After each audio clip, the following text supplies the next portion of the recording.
Ahí estamos.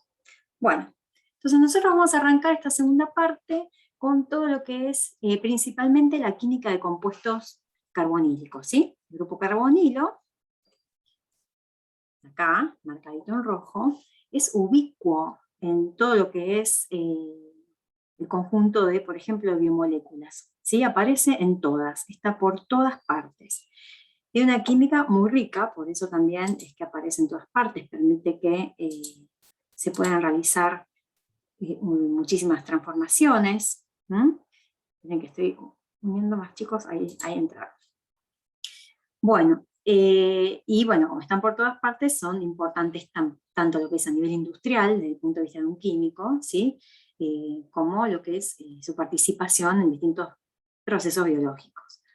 Los compuestos carbonílicos están relacionados principalmente con los otros compuestos orgánicos oxigenados que ustedes ya vieron un poquito, que son los alcoholes, a través de reacciones de oxidación y reducción, que vamos a ver si llegamos en esta clase hacia el final. Los compuestos carbonílicos más simples son los aldehídos y las cetonas, que son estos que aparecen acá. Aldehídos y cetonas, ustedes ya vieron un poco de estas estructuras con Javier. Los aldehídos y las cetonas tienen estructuras y propiedades que son parecidas y tienen después algunas diferencias en lo que es la reactividad, sobre todo frente a nucleófilos y oxidantes. En un aldehído entonces el grupo carbonilo está enlazado a un grupo alquílico por un lado y a un hidrógeno por el otro. Mientras que en las cetonas el carbono carbonílico está enlazado a dos grupos alquilos. Los otros compuestos carbonílicos que vamos a ver en las otras clases son los ácidos carboxílicos y lo que llamamos sus derivados, que son los ésteres, los cloruros de ácido, los anhidridos y las amidas. Los ácidos y sus derivados son compuestos carbonílicos en los cuales el carbonilo está enlazado a un grupo alquílico por un lado y por el otro lado está enlazado a un heteroátomo, ya sea oxígeno, cloro o nitrógeno. ¿Sí? Esa es la diferencia fundamental en la estructura respecto de los aldehídos y las cetonas. Vamos a recordar un poquito lo que es la parte estructural del grupo carbonilo. El carbono tiene una hibridación de tipo sp2, ¿sí? Dentro del carbonilo, por lo tanto tiene una geometría trigonal plana. Con uno de estos orbitales híbridos sp2 forma un enlace sigma con el oxígeno. El oxígeno también tiene hibridación sp2, porque ustedes recordarán que los heteroátomos toman la hibridación del carbono con el que están enlazados, ¿sí? Entonces, tanto en el carbono como en el oxígeno queda un orbital p sin hibridizar, en el cual se aloja un electrón, y es con estos electrones con los que se forma un enlace pi entre el carbono y el oxígeno. Por eso el carbonilo entonces tiene un doble enlace, que es lo que lo define, ¿sí? A diferencia de un doble enlace carbono-carbono, ¿qué pasa con el grupo carbonilo? Es asimétrico respecto de la electrónica. Estos electrones del enlace pi no están igualmente distribuidos entre el carbono y el oxígeno, porque por la diferencia de electronegatividad. ¿Sí? El oxígeno es más electronegativo y va a atraer o retener más a estos electrones pi, lo que genera un momento dipolar importante en el grupo carbonilo, que es el origen de toda la química, ¿no?, que vamos a poder hacer sobre este grupo funcional. Esta desigual distribución entonces de los electrones del enlace pi se puede escribir de esta manera. Se representa con estas estructuras de resonancia, ¿sí? El par electrónico pi se puede deslocalizar sobre el oxígeno, generando esta estructura de resonancia del carbonilo, donde hay cargas formales sobre cada átomo. De esta manera, el carbono queda con una densidad parcial positiva y el oxígeno con una densidad negativa en el grupo carbonilo. Entonces, esto hace que el carbono carbonílico tenga reactividad de electrófilo, ¿sí? Y el oxígeno del carbonilo tenga reactividad de nucleófilo. Y esto también explica un poco, como vamos a ver ahora, las propiedades físicas de los compuestos carbonílicos. Tanto las estructuras de resonancia, como la flecha que indica la dirección del momento dipolar, ¿sí? Como los delta de carga, de densidad de carga, delta positivo sobre el carbono y delta negativo sobre el oxígeno, son todas formas de representar esta polaridad que se establece en el grupo carbonilo.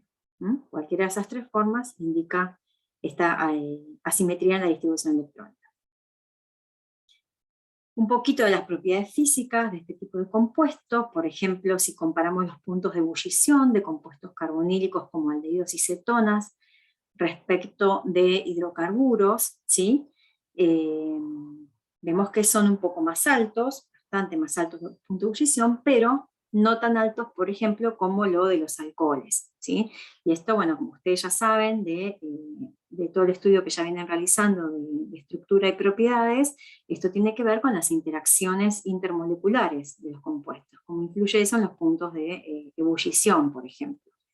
Debido a esa polarización del carbonilo, aldehídos y cetonas pueden establecer interacciones de tipo dipolo-dipolo, que son, por eso tienen puntos de ebullición más altos que los hidrocarburos, pero no son capaces de formar enlaces de hidrógeno entre sí, como sí pueden hacer los alcoholes, ¿sí? Por eso tienen puntos de ebullición más bajos que los alcoholes. Sin embargo, a través de los electrones libres del oxígeno, del carbonilo, sí puede establecer enlaces de hidrógeno, no entre sí, pero sí con otras moléculas, como el agua, que poseen grupos OH o, por ejemplo, también con las aminas que poseen grupos NH. En ese caso, entonces, los compuestos carbonílicos establecen estos puentes de hidrógeno y se dice que son aceptores de hidrógeno, ¿sí? Es otro tipo de interacción intermolecular. Esto hace que los aldehídos y cetonas, entonces, sean buenos disolventes de compuestos hidroxilados, ¿sí? Tengan buena miscibilidad y sirvan como solventes de ese tipo de compuestos. Acá les puse algunas estructuras entonces de compuestos carbonílicos comunes, como la cetona, el benzaldehído, el formaldehído, la testosterona, ¿sí? Es un compuesto carbonílico natural. Bueno, entonces nosotros acerca de la química de este tipo de compuestos vamos a ver qué pasa sobre las posiciones reactivas de los compuestos carbonílicos que sean biológicamente relevantes. Vamos a ver entonces cómo el carbono carbonílico, al tener densidad electropositiva, puede ser atacado por nucleófilos, y vamos a ver en la próxima clase cómo la posición adyacente al carbono carbonílico también es reactiva por tener hidrógenos ácidos justamente por su posición estructural en carbono alfa, ¿sí? Esta es la posición alfa, al carbono carbonílico. Entonces vamos a ver tres tipos de reacciones: las reacciones de adición al carbonilo, reacciones sobre carbono alfa y reacciones de oxidación y reducción. Entonces vamos a comenzar con las reacciones de adición, acá me quedo al revés, nucleofílica al carbonilo. Como les dije recién, el origen de la reactividad electrofílica del carbono carbonílico es lo que vimos hace un rato, esa asimetría en la electrónica, ¿sí? En cómo el oxígeno atrae el par de electrones pi hacia su núcleo y genera densidad electropositiva sobre el carbono carbonílico. Toda la química pasa por acá, por generar este centro electropositivo, ¿sí? Que va a ser susceptible de ser atacado por especies ricas en electrones, o con cargas negativas, o sea, especies nucleofílicas. Además, como mencionamos hace un ratito, el carbonilo, al ser el carbono carbono sp2, su geometría es plana, así que ofrece también muy poco impedimento estérico al ataque de un nucleófilo. Así que todo eso facilita su reactividad. La reacción clave que vamos a ver de los compuestos carbonílicos es la que llamamos adición nucleofílica al carbonilo. ¿Qué necesito para hacer una adición nucleofílica al carbonilo? Bueno, necesito un compuesto carbonílico, ¿sí?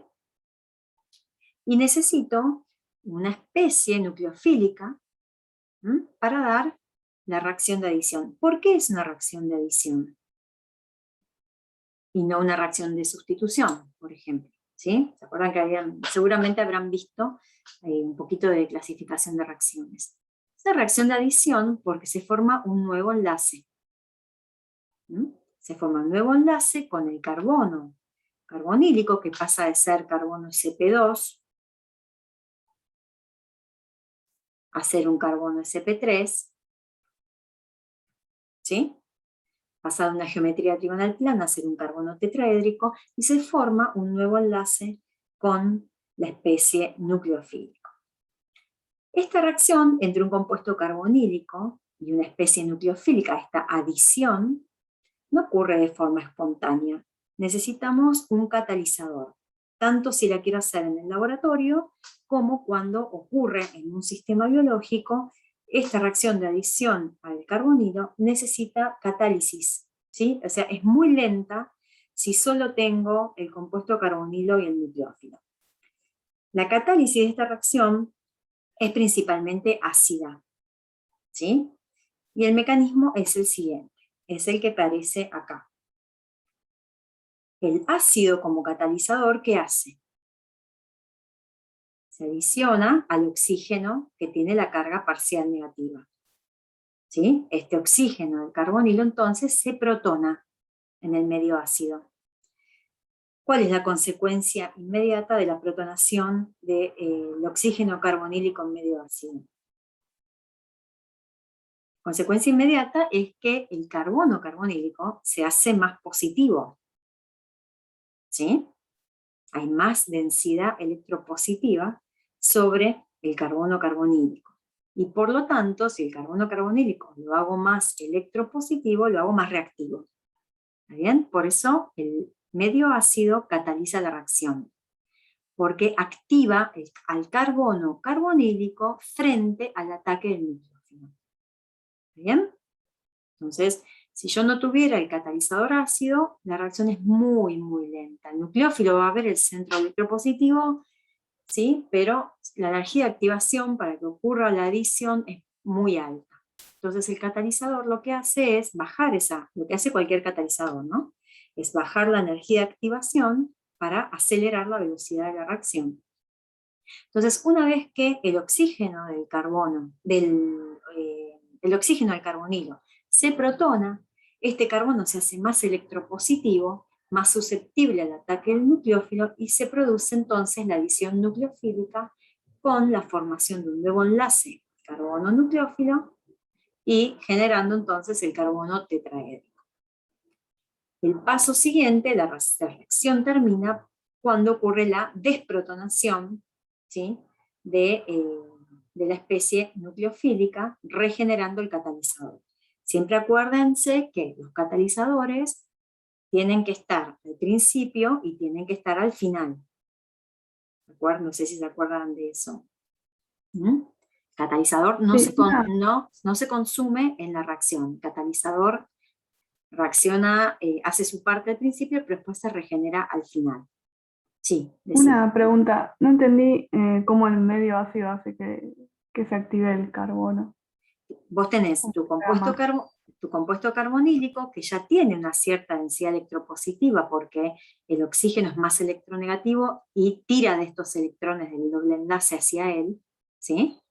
Esta despolarización, ¿la entendés? ¿La ves? Sí, sí, sí. Bueno, entonces, el oxígeno tiene cierta densidad negativa. Cuando hay protones en el medio, ¿qué hace? Se quiere protonar.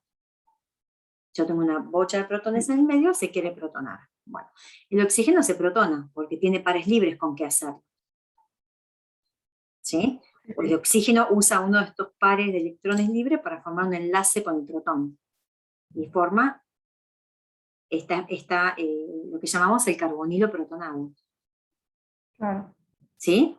Bueno, entonces ahora ¿qué pasa? ¿Qué pasa sobre el carbonilo? Hay mucha densidad electropositiva, porque no solo el carbono tenía cierta ya densidad electropositiva, sino que encima el oxígeno se protonó, así que más densidad electropositiva hay.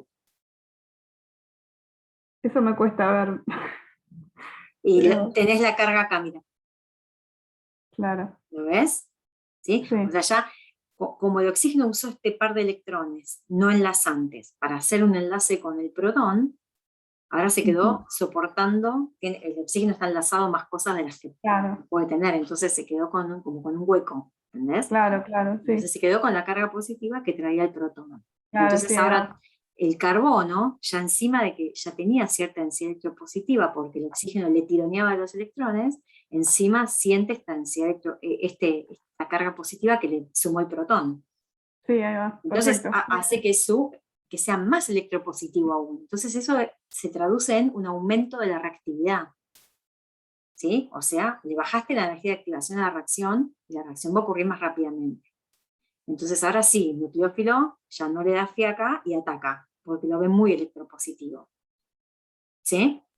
Sí, se entendió. Muchas gracias. Entonces, ¿qué pasa? Carbono sp2 forma un nuevo enlace con el nucleófilo, pasa, rehibridiza sp3 tetraédrico, ¿sí?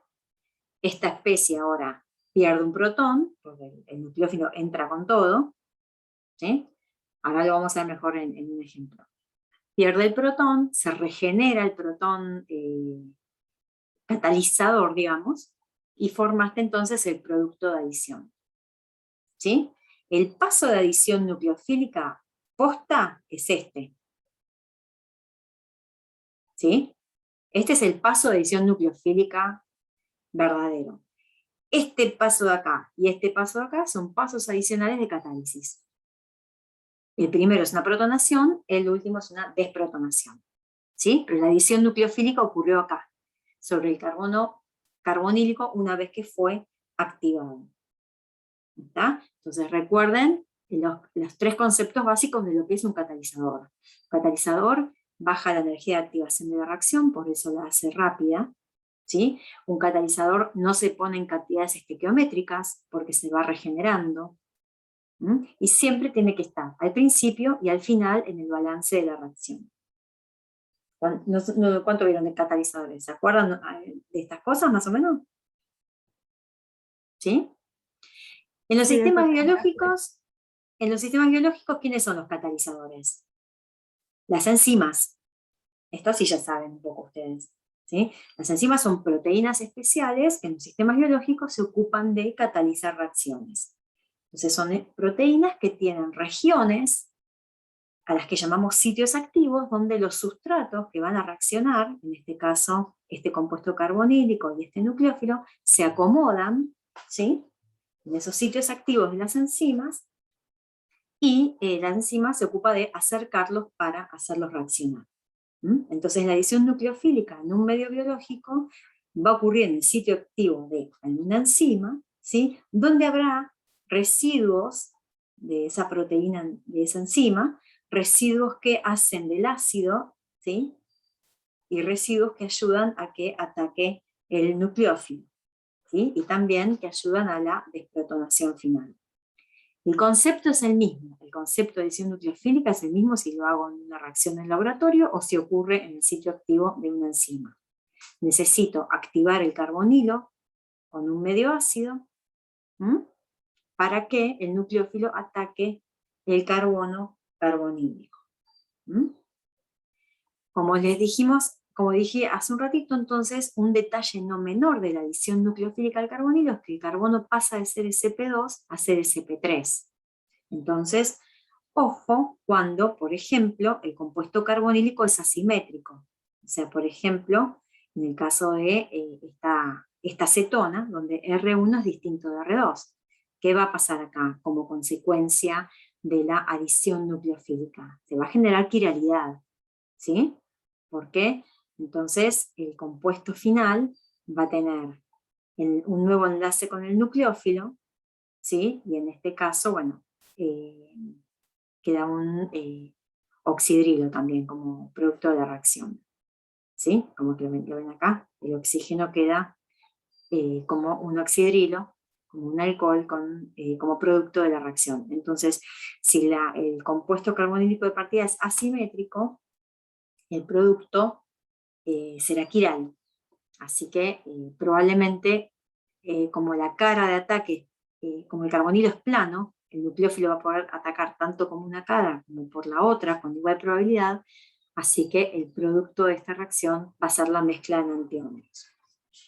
Eso es algo que, bueno, nosotros no vamos a ver reacciones que generen quiralidad, pero bueno, es algo que uno tiene que tener en cuenta y que sin duda la naturaleza utiliza muchísimo, ¿sí? Aprovecha esta reacción para generar compuestos quirales con enzimas específicas. Bueno, ahora, ¿cómo es la reactividad de un aldehído y una cetona frente al nucleófilo? ¿Es igual? ¿Es distinta? ¿Quién es más reactivo? Sí, Tatiana, levantaste la mano. Hola, hacía una pregunta. No me quedó claro si en la reacción hay intermediarios o no, o si es concertada. La reacción es concertada. Se llega a un Ah, estado genial. se llega a un estado de transición, ¿sí? Donde están todos los enlaces estirados, como ya vieron, como si fuera un SN2, ¿sí? Y después cae a productos, si es en una etapa. Genial, gracias. Bueno, de nada. Bueno, ¿cómo analizo entonces la reactividad o las diferencias de reactividad entre aldehídos y cetonas, entre un grupo de aldehídos, entre un grupo de cetonas? Para racionalizar un poco cómo analizar esta reactividad, lo que tenemos que mirar es la naturaleza de los sustituyentes que están enlazados al grupo carbonilo, ¿sí? Los grupos R. No es lo mismo tener, por ejemplo, en el formaldehído, dos hidrógenos, que tener en un aldehído un hidrógeno y un grupo R, o que tener en una cetona dos grupos R, ¿sí? Estos grupos R van a impactar directamente sobre la reactividad del carbono carbonílico de dos maneras. Por un lado, van a ejercer lo que sería un efecto inductivo o un efecto electrónico sobre el carbono, ¿sí? Ya sea si este grupo R tiene más bien una naturaleza tipo donor de electrones o atractor de electrones. Eso por un lado. Y por el otro lado, van a ejercer un factor estérico, ¿sí? O sea, pueden afectar lo que es la accesibilidad, ¿sí? El acceso al carbono carbonílico por parte del nucleófilo. Dentro de lo que son los factores electrónicos, ¿sí? Si R en general es un grupo alquilo para aldehídos y cetonas, ¿qué pasa? ¿Qué tipo de naturaleza inductiva tienen los grupos alquilo? Son dadores débiles de electrones, ¿sí? Y esto es lo que indica la flecha azul. El grupo R está ejerciendo un efecto inductivo del tipo dador o donor de electrones hacia el carbono carbonílico, ¿sí? Entonces, si yo tengo enlazado el carbono carbonílico con un grupo R que es un dador de electrones, ¿qué va a pasar con la reactividad de ese carbono? ¿Hace que sea mayor o que sea menor que si no hubiera un grupo R dador de electrones? Sea menor. Va a ser que sea menor. Entonces, si yo comparo, por ejemplo, la reactividad del formaldehído con cualquier otro aldehído, el formaldehído es el más reactivo de todos, porque tiene enlace con dos hidrógenos, ¿sí? Que no tienen electrones para ser dadores de electrones. Entonces, este carbono carbonílico del formaldehído tiene una densidad electropositiva muy apta para el ataque nucleofílico, ¿sí? Nada le está bajando esa electropositividad. En cambio, ya comparado con otro aldehído, al tener este grupo R, que es donor de electrones, lo hace un poquito menos electropositivo que el formaldehído. Por lo tanto, cualquier aldehído es menos reactivo que el formaldehído, ¿sí?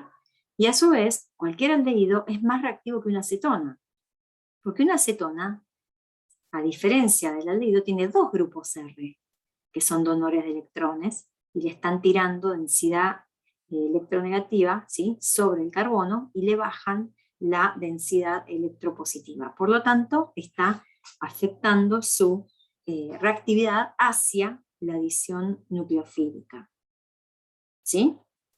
Entonces, esto es lo que sería comparar los factores electrónicos, los factores inductivos que hacen que un aldehído sea más reactivo que una acetona, ¿sí? Y, bueno, y que hacen que el formaldehído sea el compuesto carbonílico más reactivo de todos. ¿Se entiende esto? Sí, sí. ¿Sí? Siempre que pienso reactividad, tengo que pensar en cosas que hagan que mi carbono carbonilo sea más o menos electropositivo, ¿sí? Entonces yo tengo que mirar, siempre que pienso reactividad, pienso, ¿qué cosas están afectando acá? ¿Sí? ¿Qué cosas están haciendo que ese centro sea más o menos electropositivo? Y respecto a los factores estéricos, entonces dijimos que tenían que ver con cuán accesible iba a ser el carbono carbonílico frente al ataque del nucleófilo, ¿sí? Entonces, obviamente, tengo que mirar quiénes están sustituyendo al carbono carbonílico. Si yo tengo algo tan voluminoso, ¿sí? Como por ejemplo un isopropilo, obviamente, espacialmente, el acceso a este, por más que sea plano, el carbono carbonílico, el acceso del nucleófilo al carbono, ¿sí? Va a estar más impedido que en este caso, por ejemplo, ¿sí? Eso capaz es más fácil de ver. ¿Está bien? Porque, bueno, tener un sustituyente voluminoso es tener nubes de electrones, ¿sí? Ocupando mucho lugar en el espacio, y bueno, el nucleófilo es una especie rica en electrones. Entonces, si el nucleófilo, que es una especie rica en electrones, lo primero que ve cuando quiere acercarse al carbono son nubes de electrones, ¿qué va a pasar? Va a haber más bien repulsión, ¿sí? Entonces se va a alejar del centro carbonílico. ¿Está bien? Entonces, un compuesto carbonílico como este, el sustituyente está voluminosos, la reacción de adición del nucleófilo va a ser muchísimo más lenta que en el caso de este, donde un sustituyente metilo no es tan voluminoso. ¿Sí? Entonces el factor estérico es algo que uno tiene, que usa o tiene sentido comparar cuando está comparando, por ejemplo, entre cetonas o entre aldehídos, ¿sí? Dentro de un mismo grupo. No aldehídos y cetonas entre sí, porque ya ahí sé que lo que manda es el efecto inductivo o efecto electrónico. ¿Entendió esto? En general, cuando miran reactividad, es así. Uno mira la electrónica y mira el estérico. O sea, ¿puede llegar mi molécula a atacar a la otra? ¿O hay algo que en el medio que va a impedir que espacialmente sea accesible el choque? ¿Sí? Y respecto del factor electrónico inductivo, también uno mira siempre qué pasa, qué cosas hacen que mi electrófilo sea menos electrófilo o más electrófilo, o mi nucleófilo sea más o menos nucleofílico. Siempre estamos alrededor de esos conceptos. Bueno, estas son las reacciones de compuestos carbonílicos que vamos a ver, ¿sí? Hay muchas más con las que no nos vamos a meter, porque bueno, estas son las que realmente tienen un interés biológico, ¿sí? Y son las que, bueno, aparecen naturalmente en procesos biológicos o uno puede ejercer sobre las estructuras de algunas biomoléculas. Si bien nosotros vamos a estudiar de lo que sería el punto de vista de lo que ocurre en el laboratorio, siempre tengan en cuenta que el mecanismo, ¿sí?, es similar en un medio biológico o en el laboratorio, solo que en el medio biológico siempre la reacción va a ocurrir con catálisis enzimática. En particular, estas reacciones ocurren todas por el mismo mecanismo que vimos recién, que es la adición nucleofílica al carbonilo. ¿Sí? Ese es el core, el núcleo, el mecanismo central de todas ellas, y después lo que va a ir cambiando entre una y otra son pasos adicionales de protonación, desprotonación, alguna pérdida de agua. Esos son como los pasos decorativos que completan el mecanismo de cada reacción, pero el corazón siempre es la adición nucleofílica de carbonilo, como el mecanismo que vimos hace un par de transparencias atrás. Entonces vamos a ver la adición de agua para formar hidratos, que son estos compuestos donde el carbono está unido a dos oxidrilos, ¿sí? También se lo llaman, a los hidratos van a encontrar que se llaman alcoholes geminales. Geminales significa que ambos oxidrilos están sobre el mismo carbono. Vamos a ver entonces también la adición de alcoholes para formar hemiacetales y acetales, donde el carbono, ahora que antes era el carbono carbonílico, termina formando nuevos enlaces con las moléculas de alcohol, formando estos acetales que si quieren también nos pueden encontrar como éteres geminales, ¿sí? Ambos sobre el mismo carbono.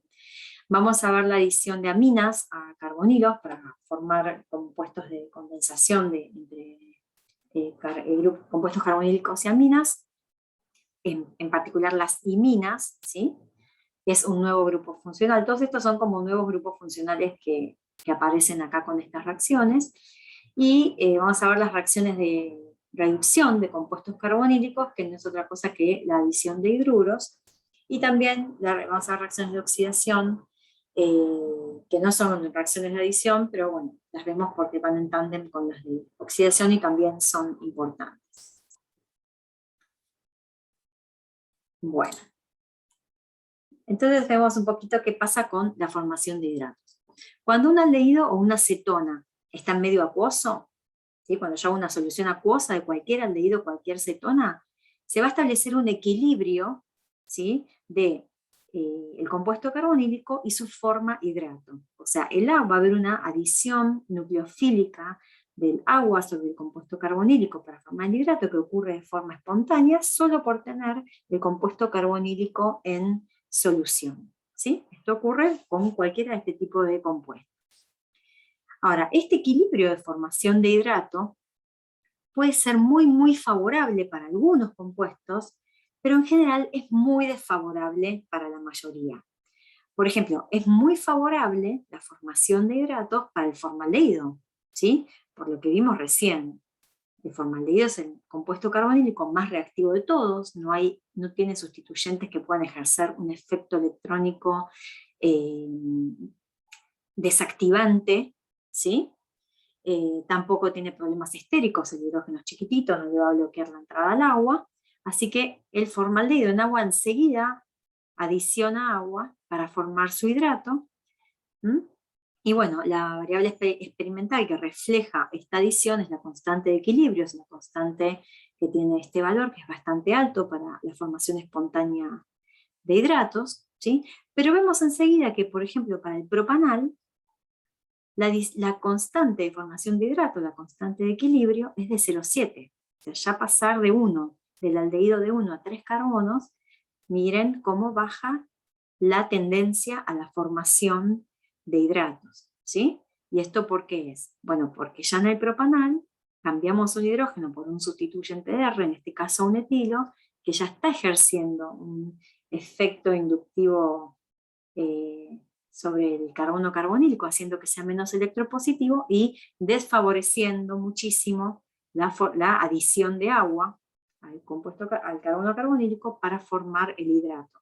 Ya la constante ya es bajita, ¿sí? Esta constante es una constante de equilibrio, tal cual ustedes conocen, productos sobre reactivos, ¿sí? Entonces, esta constante tan bajita me indica que este equilibrio está muy poco desplazado hacia la formación del hidrato, ¿sí? Y fíjense, si comparamos incluso el equilibrio de formación del hidrato de la acetona respecto al propanal. Fíjense cómo baja la constante, baja casi 100 veces, ¿sí? O sea, comparar 0,7 contra 0,002 es una evidencia experimental de cómo las cetonas son mucho menos reactivas que los aldehídos frente a la adición nucleofílica, ¿sí? Acá tengo el mismo nucleófilo que es el agua, compuestos de tamaño parecido, ¿sí? Entonces fíjense ya cómo la reactividad del carbono carbonílico de un aldehído es bastante más grande que la del carbono carbonílico de una cetona, por el tema de que la cetona tiene dos sustituyentes alquilo, ¿sí? A ambos lados, entonces ahí le baja mucho la reactividad al carbono carbonílico por efecto inductivo de donación de ser donores de electrones. Ahora fíjense en este ejemplo de acá abajo, qué pasa con la constante de formación del hidrato cuando, en vez de tener grupos metilo, tengo como sustituyente un grupo triclorometilo, ¿sí?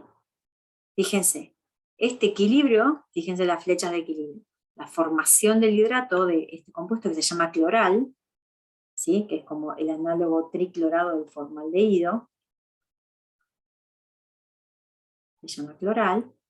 Fíjense la constante, 500, o sea, el cloral es incluso mucho más reactivo para la formación del hidrato que el formaldehído. ¿Y por qué es esto? ¿Qué efecto está apareciendo acá? Inductivo. ¿Efecto inductivo de qué tipo? Vector de electrones por el cloro, por los cloros. Claro, ¿qué pasa con el cloro respecto del hidrógeno? Es mucho más electronegativo, ¿sí? Entonces, acá en el cloral, yo tengo un carbono unido a 3 cloros, ¿sí? Entonces, ¿qué pasa? El cloro está generando estos dipolos, tira mucho de los electrones de los enlaces, de las nubes electrónicas, y hace que este carbono sea muy electropositivo. Por lo tanto, el agua ve muy accesible la adición nucleofílica, y por lo tanto, este equilibrio de formación del hidrato para el cloral está la flecha más desplazada hacia el lado de productos, ¿sí? Y tiene una constante de 500. ¿Bien? Entonces fíjense que siempre estamos analizando lo mismo. ¿Quién está al lado?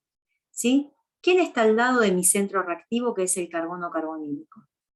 Tengo un donor de electrones, tengo un atractor de electrones. ¿Qué están haciendo con mi delta más sobre el carbono carbonílico? ¿Lo están exacerbando o lo están disminuyendo? ¿Sí? A esas preguntas tenemos que ir cuando queremos comparar reactividad. ¿Sí? Bueno, ahora, como les decía recién, la formación de hidratos es un proceso espontáneo que ocurre para los compuestos carbonílicos cuando uno los pone en agua y que la mayoría de las veces está desfavorecido, ¿sí? El cloral es un caso muy particular. Pero la mayoría de las veces yo pongo cualquier aldehído o cetona en agua, va a haber muy poquito de hidrato. Es un equilibrio que va a estar muy desplazado hacia el compuesto carbonílico, ¿sí? Va a haber muy poquito. Si yo quisiera que hubiera una buena cantidad de hidrato, si yo necesito formar el hidrato para algo, ¿sí? Entonces necesito catalizar la adición nucleofílica de agua al compuesto carbonílico, porque por otro lado no se olviden que ¿qué pasa con el agua? ¿Qué tipo de nucleófilo es el agua? Bueno, malo, moderado. Malo. Sí, es malo, es una molécula neutra. O sea, el agua es nucleófilo porque usa los electrones no enlazantes del oxígeno, pero es una molécula neutra. O sea, es malo, me tengo que ayudar un poquito si quiero usar el agua como nucleófilo, ¿sí? Entonces la manera de ayudarlo es poniendo otra vez la catálisis ácida, porque yo con la catálisis ácida lo que hago es protonar el oxígeno carbonílico. Entonces aumento mucho la electropositividad del carbono carbonílico, lo hago más reactivo. Entonces ahora ayudo a este nucleófilo moderado a malo a avanzar hacia el producto de adición. ¿Sí? Entonces, otra vez, fíjense que acá tenemos en la formación del hidrato el mismo mecanismo que vimos hace un rato como mecanismo general de la adición nucleofílica al carbonilo. Este es el paso de protonación. Este es el paso posta de adición nucleofílica, y este es el paso final de desprotonación. ¿Bien? Entonces yo marco el hidronio con circulito rojo para indicar justamente que es el catalizador. Se usa al principio y me lo devuelven al final. ¿Sí?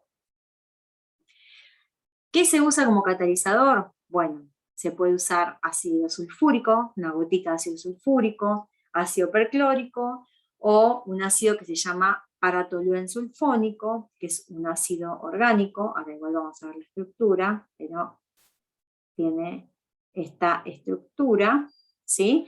Es un ácido sulfónico orgánico, y bueno, uso paratoluensulfónico en general cuando el solvente de reacción no es agua, ¿sí? Cuando es un solvente orgánico. En cambio, cuando el solvente de reacción es agua, puedo usar ácidos minerales que ya vienen en solución acuosa, como el ácido sulfúrico o el ácido perclórico. La formación de los hidratos también puede realizarse con catálisis básica, ¿sí? Por ejemplo, con hidróxido de sodio o con hidróxido de potasio. ¿Está bien? Voy a usar estas bases, porque bueno, justamente como yo quiero formar el hidrato, la reacción siempre es en agua. ¿Tá? Entonces necesito bases que sean solubles en agua. Por la vía de la catálisis básica, entonces, el hidrato se forma de la siguiente manera. Tengo muchos oxidrilos en el medio, el oxidrilo, entonces, ahora sí, ¿qué tipo de nucleófilo es? Muy bueno. Es muy bueno, es chiquito, tiene una carga neta negativa, ¿sí? Es muy buen nucleófilo. Entonces, ya en este caso yo no necesito activar al carbonilo, porque tengo un muy buen nucleófilo, así que en este caso no necesito activarlo.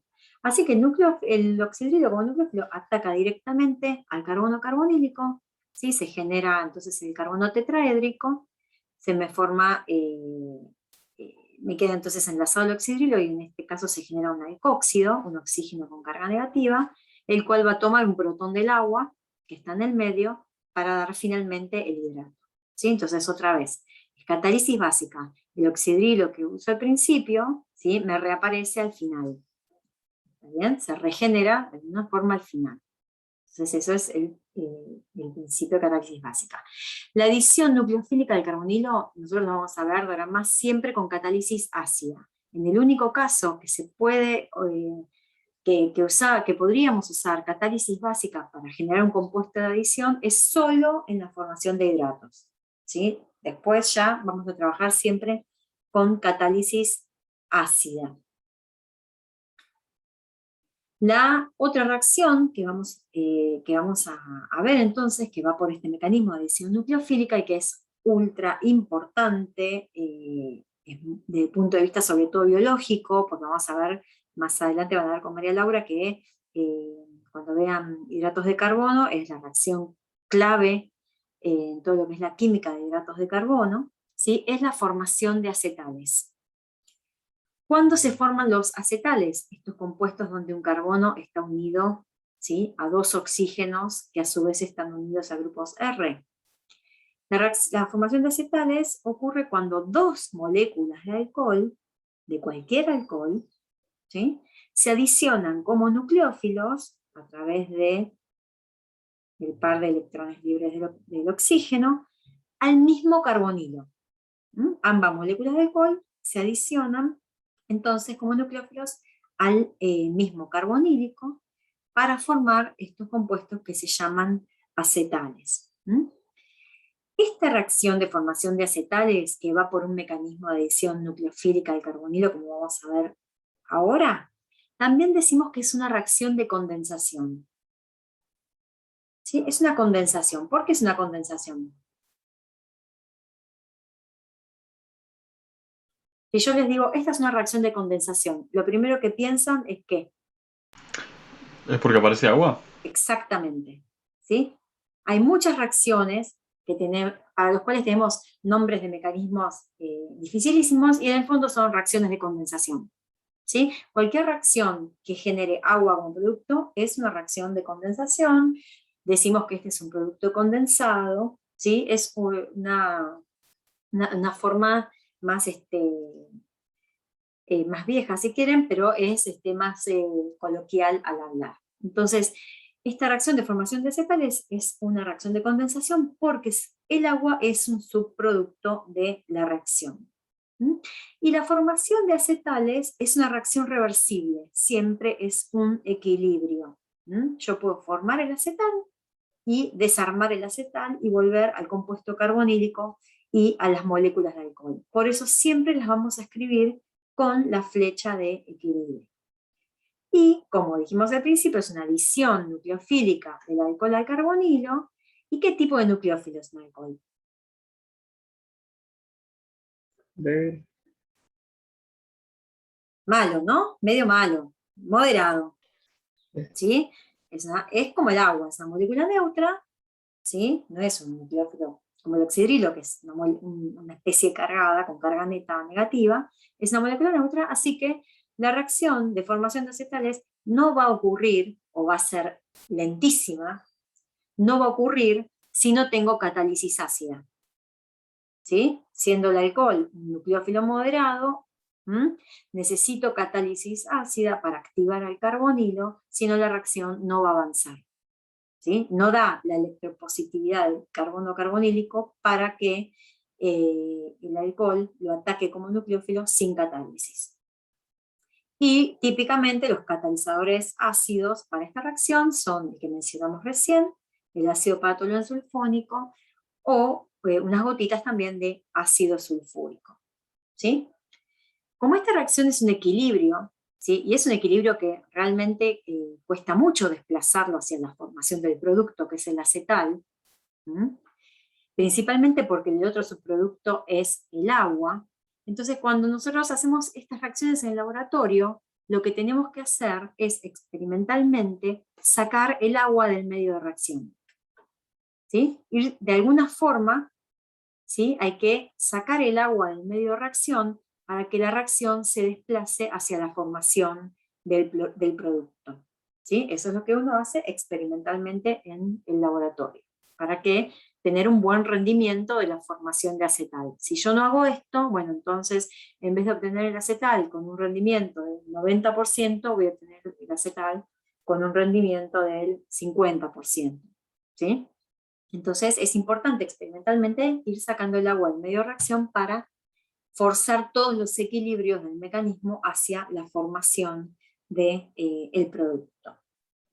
Eso por un lado. ¿Y qué otra cosa puedo hacer experimentalmente para forzar la reacción hacia la formación de productos cuando tengo un equilibrio? Lo otro que puedo hacer es utilizar un exceso de alcohol. ¿Sí? Si bien la estequiometría de la reacción en sí es una molécula de compuesto carbonílico con 2 moléculas de alcohol, en general el alcohol en estas reacciones de formación de acetal se pone en exceso justamente también para forzar todos los equilibrios hacia la formación del producto. Pero bueno, vamos a ver el mecanismo en detalle. En el fondo siempre acuérdense que la reacción clave es la adición nucleofílica, y después tenemos pasos adicionales que tienen que ver más que nada con la catálisis de la reacción. Entonces, así como vimos en el caso de la formación de hidratos con catálisis ácida, esta reacción de formación de acetales comienza igual. Comienza siempre con la protonación del compuesto carbonílico, ¿sí? La protonación del oxidrilo, para exacerbar la electrofilicidad del carbono carbonílico. Entonces el medio ácido protona el oxígeno, se genera esta deslocalización de la carga positiva. Acá capaz ven un poco mejor cómo el carbono carbonílico es más electropositivo. Y una vez que tengo lo que sería el carbonilo activado, ¿sí? Lo tengo bien electrofílico, entonces, en este caso estamos haciendo reaccionar acetona con metanol.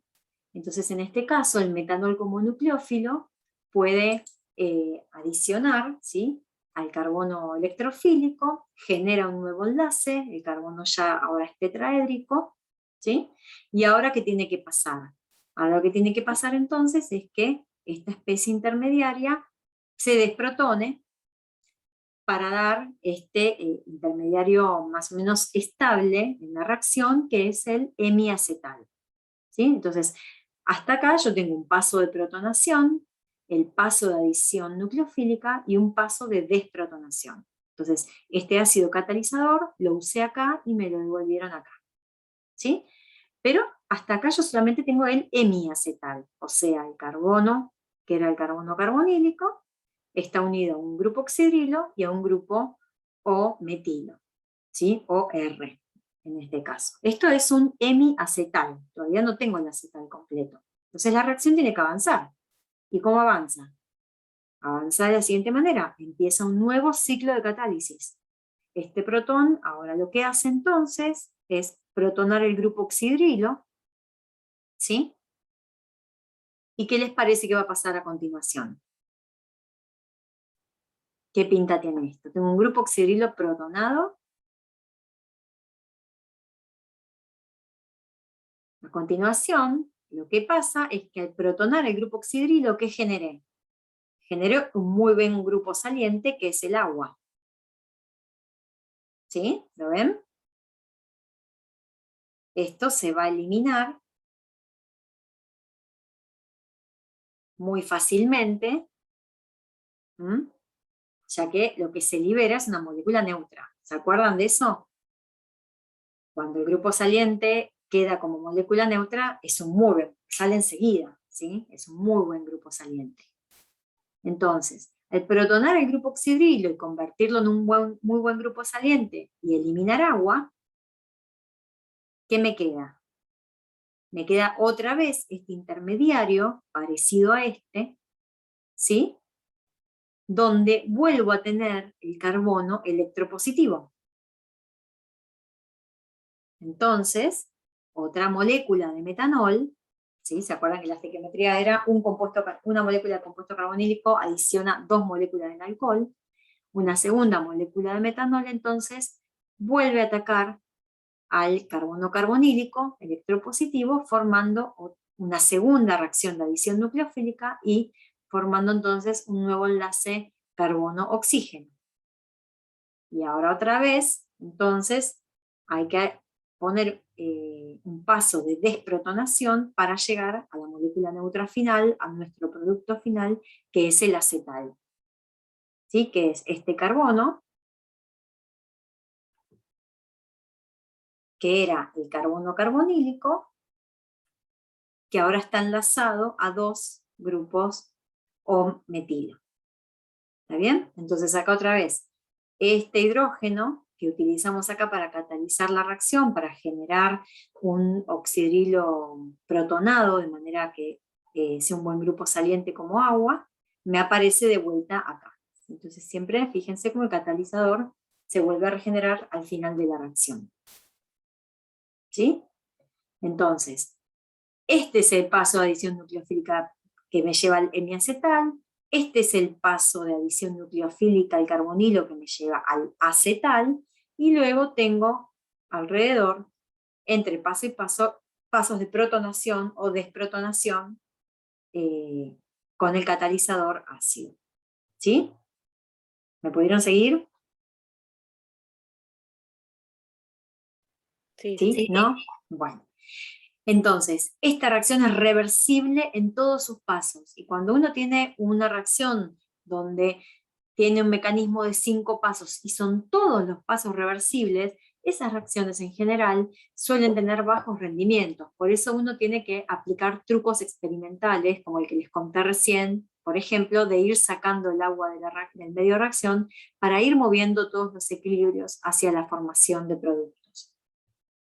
Acá les dejo la estructura de lo que es el ácido paratoluensulfónico, es el que les dibujé recién, pero bueno, les pongo la estructura si está bien escrito.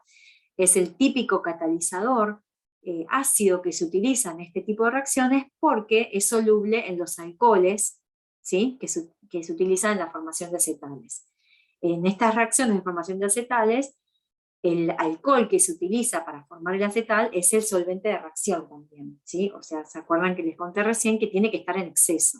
Así que el alcohol es el solvente de reacción, y bueno, este es un catalizador que es soluble en alcoholes. O sea, yo no usaría para formar acetales, no usaría ácido sulfúrico, por ejemplo, ¿sí? No usaría ácido clorhídrico. ¿Por qué no? ¿Por qué no usaría ni sulfúrico ni clorhídrico como catalizadores ácidos en la formación de acetales? Son solubles en el alcohol. Claro, ¿cómo existen el sulfúrico y el clorhídrico en el laboratorio? En botellas, en soluciones acuosas. Así que si yo llego a meter sulfúrico clorhídrico como catalizador ácido, estoy metiendo agua. Justamente no quiero meter agua en esta reacción. Pues si yo meto mucha agua, ¿sí? La reacción va a parar acá, porque no voy a poder avanzar. ¿Está bien? Yo quiero minimizar el agua en estas reacciones. Así que todo tiene que estar bien sequito. Así que bueno, se usa este catalizador que es este ácido que es soluble en alcoholes perfectamente y es un ácido fuerte. El ácido sulfónico libera este protón, ¿sí? Se queda como sulfonato.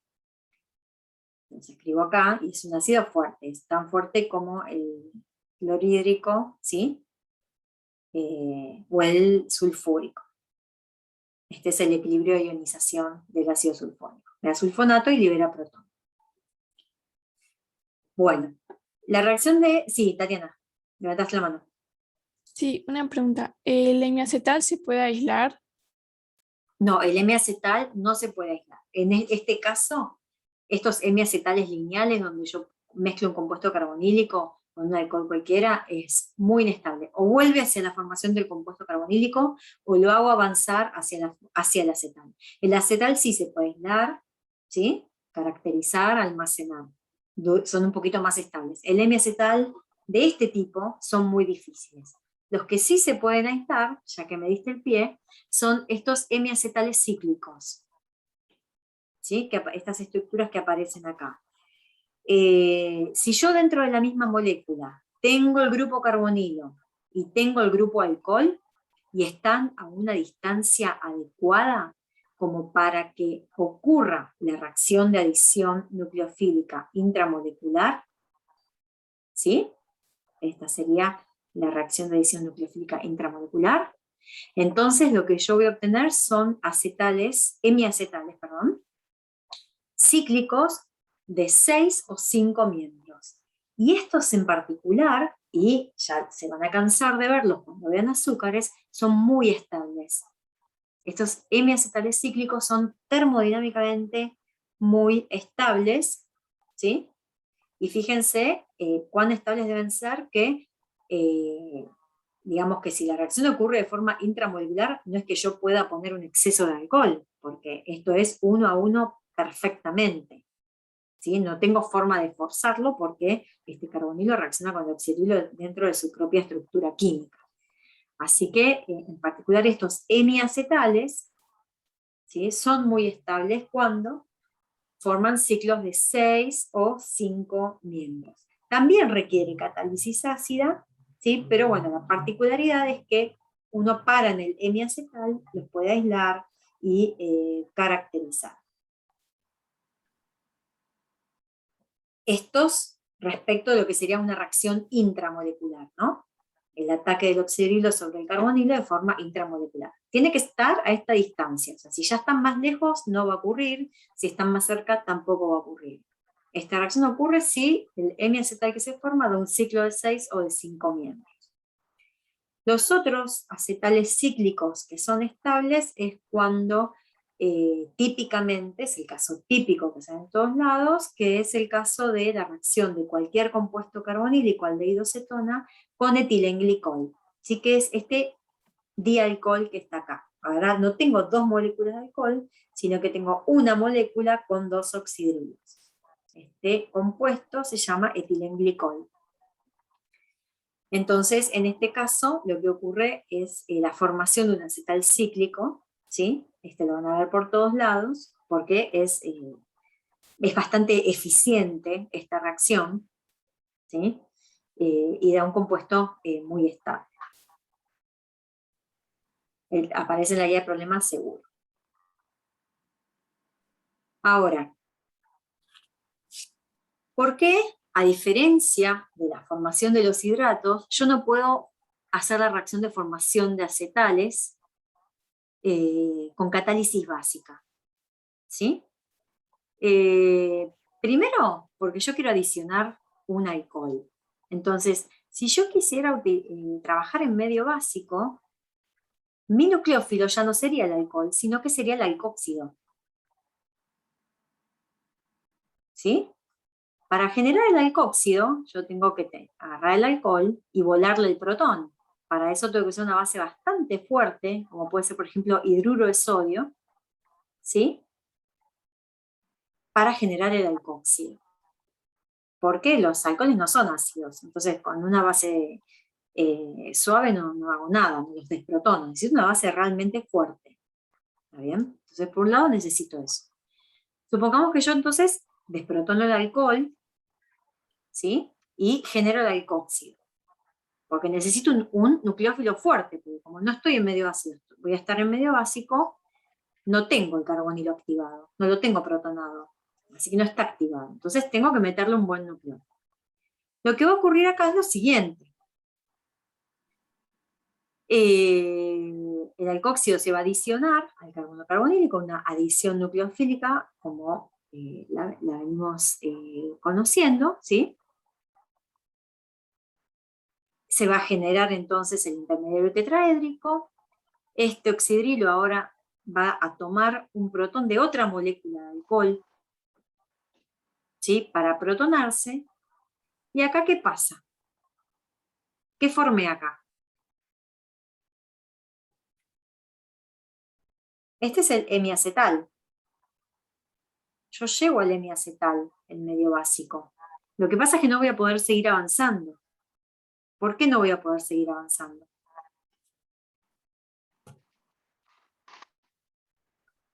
Perdiste el carbono electrofílico. Claro, este carbono, con dos sustituyentes de oxígeno, dejó de ser ya electrofílico. Tengo dos oxígenos tirándole densidad electrónica full, así que este carbono no es electrofílico. Entonces, esta reacción va para acá.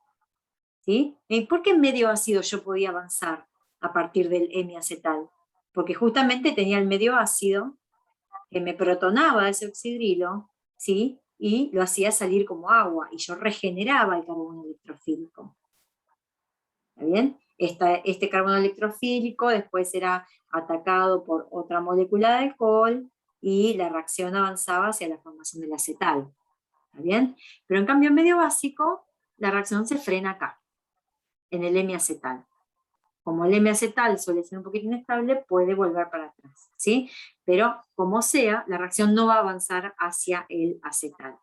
Por eso no es eficiente la catálisis básica en la formación de acetales, como lo era, por ejemplo, en la formación de hidratos, ¿sí? Así que siempre la formación de acetales va a ser efectiva con catálisis ácida. Porque, bueno, pasa esto. No avanzo del hemiacetal. Bueno, ahora vamos a ver la reversa. Dijimos entonces que la reacción de formación de acetales era reversible en todos sus pasos, por lo tanto, si yo puedo ir del compuesto carbonílico hacia la formación de acetales, puedo ir al revés. Puedo ir del acetal al compuesto carbonílico y al alcohol, ¿sí? O sea, puedo romper el acetal. Entonces, la inversa, si dijimos que ir del compuesto carbonílico al acetal era una reacción de condensación, la inversa, ¿cómo se llama? La inversa de una reacción de condensación, ¿cómo se llama? Evaporación. Hidrólisis. Cuando yo hago reaccionar cualquier cosa con agua, es una hidrólisis, ¿o no? ¿Sí? Entonces, la hidrólisis de acetales, para dar el compuesto carbonílico del alcohol libre, es una reacción que ocurre en agua y necesita también catálisis ácida. Y el mecanismo por el cual ocurre es exactamente el caminito inverso de la formación de acetales. ¿Sí? Es el mismo mecanismo escrito ahora empezando por la parte final. ¿Sí? Entonces, por ejemplo, si yo tengo este compuesto, este acetal, ¿cómo reconozco que es un acetal? Porque tengo un carbono unido a dos oxígenos. ¿Está bien? Entonces yo ya reconozco que este carbono era el compuesto carbonílico, era el carbono carbonílico. ¿Está bien? Y que entonces esta parte es la parte que viene del alcohol, que en este caso es etilenglicol. Entonces la hidrólisis de este acetal cíclico me va a dar ciclohexanona y etilenglicol. Vamos a ver un poquito, rapidito, el mecanismo de la hidrólisis entonces. En este caso, fíjense, por ejemplo, yo tengo este acetal, yo reconozco entonces que este es el carbono que va a ser el carbonilo, porque es el que está unido a los dos oxígenos. Fíjense que para la reacción de hidrólisis sí puedo usar sulfúrico como catalizador, porque justamente el solvente es agua, porque es una hidrólisis. La hidrólisis de acetales es agua con un poco de ácido, así que acá sí puedo usar sulfúrico o clorhídrico. Y el mecanismo ocurre de la misma manera. Empieza con una protonación, ¿sí? El ácido entonces protona uno de los grupos acetálicos. Al protonarlo genera una molécula de alcohol como buen grupo saliente, en este caso es metanol, ¿sí? Esta parte entonces se elimina como metanol. Esto hace que se genere acá un carbono electropositivo, que es atacado por agua. Acá está el paso de hidrólisis en sí mismo, la adición de agua, al carbono electropositivo. Entonces, luego de esta adición de agua, una molécula de sulfato ácido desprotona, ¿sí? Este oxidrilo protonado, es exactamente el camino inverso. Y ahí me genera entonces un oxidrilo y me regenera el ácido sulfúrico, obteniéndose el N-acetal. Para que la hidrólisis avance entonces, este N-acetal otra vez se protona la otra parte, el otro grupo o metilo, genero entonces un buen grupo saliente que sería esta molécula de metanol. Otra vez el sulfato ácido abstrae el protón de esta especie carbocatiónica que me quedó formada acá, y de esta manera se forma el enlace, se regenera, digamos, el doble enlace del carbonilo, digamos. ¿Sí? Entonces en este caso ya finalizó la hidrólisis. Del acetal yo obtuve como producto el compuesto carbonílico, ¿sí? Y 2 moléculas del alcohol. ¿Ah? Es exactamente inverso, después véanlo despacito, paso por paso, es exactamente inverso a la formación de acetales. Entonces, escrito de forma general, un compuesto carbonílico más alcohol en medio ácido, alcohol en exceso en medio ácido, medio acetal, y como subproducto agua. Dijimos entonces que la flecha hacia la derecha es la condensación, mientras que el compuesto acetal en agua y con catálisis ácida me revierte al compuesto carbonílico y al alcohol, y a esta reacción de flecha izquierda la llamamos hidrólisis. ¿Sí? ¿Quedó más o menos claro esto? Este mecanismo de formación de acetales es un mecanismo que van a tener que poder escribir. ¿Sí? Márquenlo con fluorescente, asterisco, o qué sé yo. Es un mecanismo importante. El de la hidrólisis, no, si quieren, ese no tanto, pero el de formación que vimos hace un rato, sí. Ese deberían poder escribir, ¿sí? Para cualquier mezcla de compuesto carbonílico y alcohol.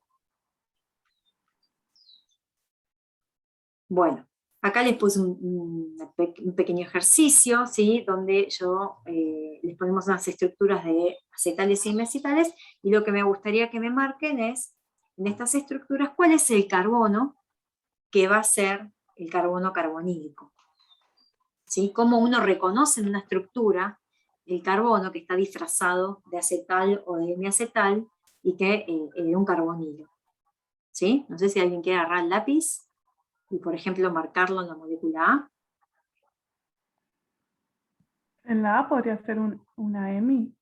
Acetal. Este es un hemiacetal, perfecto, Claro. es un hemiacetal, ¿sí? Porque de un lado tiene un oxidrilo y del otro lado tiene el perfecto, muy Ahí bien. está el Ahí entonces, oxidrilo. perfecto, Gina marcó entonces el carbono que va a ser el carbono hemiacetálico, ¿sí? Pues el que está unido a los 2 oxígenos. Entonces, ¿esta molécula de dónde viene? Esta molécula, si yo hidrolizo este hemiacetal en agua con medio ácido, entonces acá había un oxidrilo y acá había un carbonilo. ¿Sí? Acá hubo entonces una adición nucleofílica del carbonilo de forma intramolecular para formar este hemiacetal.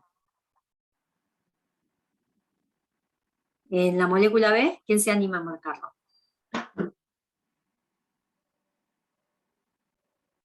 Perdón, en la primera molécula, entonces, originalmente no partimos de un anillo, de un ciclo. O sea, originalmente, perdón, lo que escribiste vos en rojo. Claro, no era un ciclo. El No era un ciclo. ciclo cuando formó el hemiacetal. Ah, perfecto, gracias. Bueno, de nada. Acá el compañero de ustedes marcó muy bien el carbono hemiacetálico, ¿sí? O sea que esta molécula, ese carbono, era un carbonilo. El otro era el oxidrilo, ¿sí? Y otra vez hubo una reacción de adición nucleofílica intramolecular de este oxidrilo sobre el carbonilo para dar el hemiacetal cíclico. Y en esta,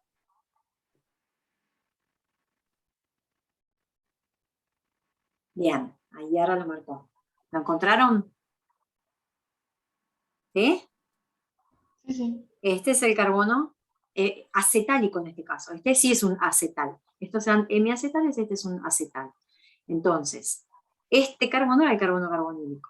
Y los otros dos oxígenos eran los oxidrilos. Entonces, esos eran los oxidrilos.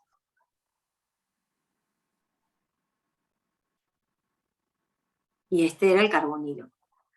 Entonces, en este caso, daba la reacción y la formación del ciclo correspondiente para que hubiera una reacción de formación de acetal intramolecular, ¿sí? Primero se adicionó uno de estos oxidrilos y después el otro oxidrilo.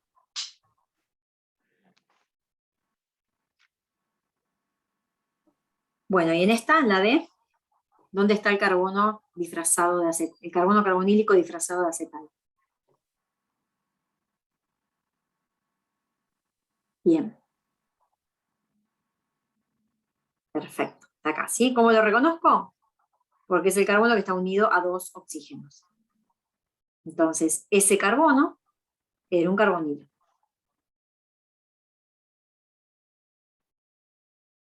Primero se adicionó uno de estos oxidrilos, no sé cuál, primero uno, no importa.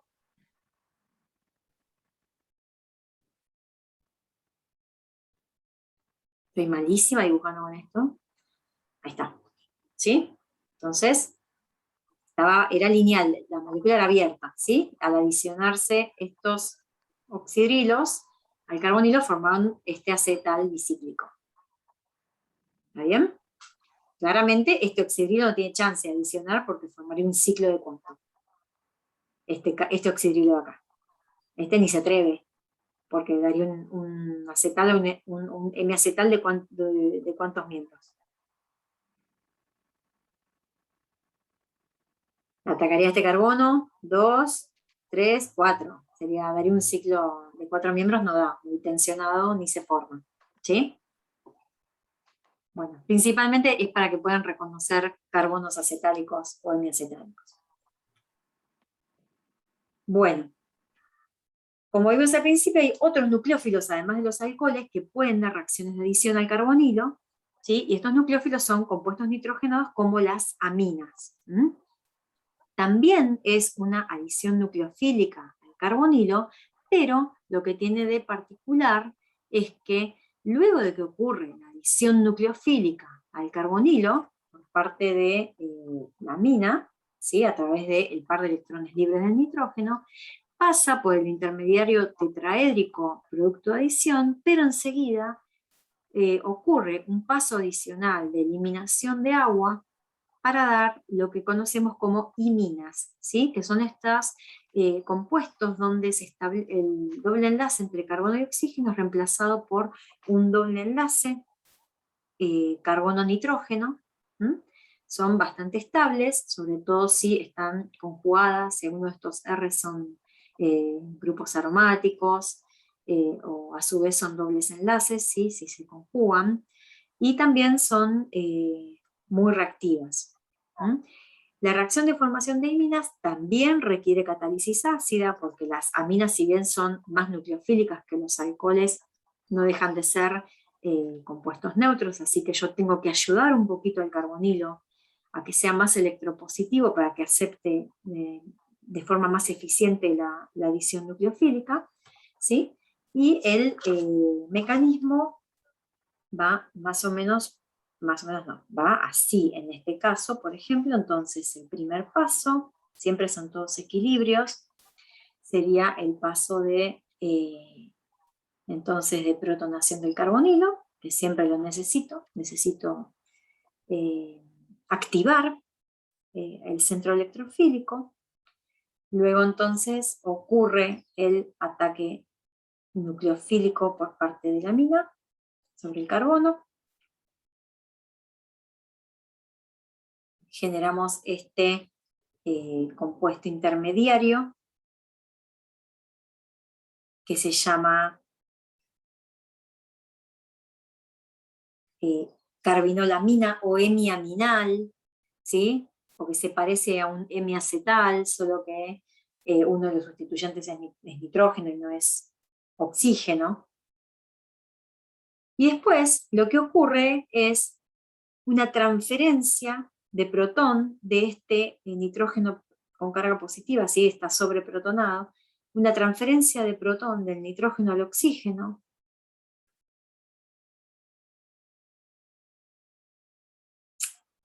Ay, perdón, me quedo en cualquier lado.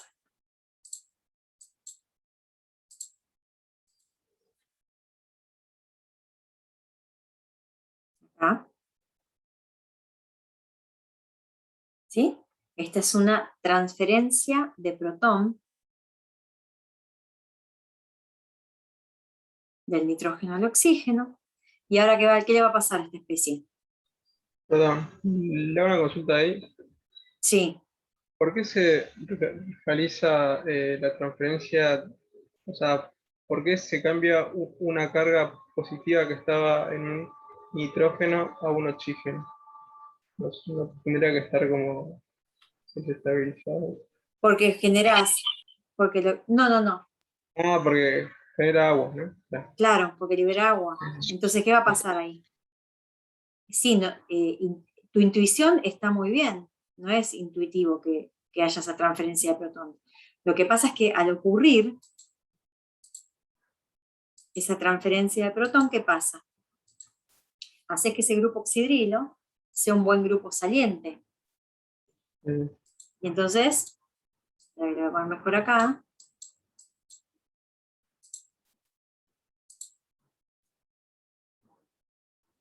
¿Qué pasa? Se libera agua.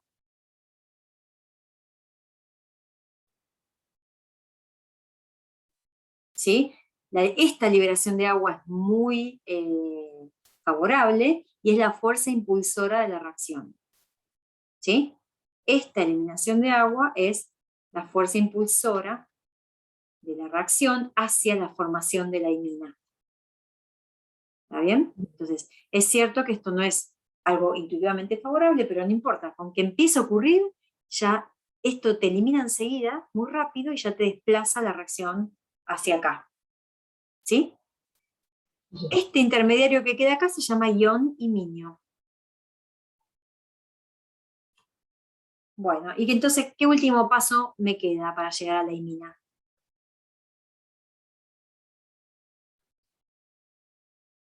El ataque de la mina. Una desprotonación. ¿Sí? El ion iminio, donde este nitrógeno queda todavía protonado acá, pierde ese protón, que era el protón ácido del principio, también, y se genera la imina.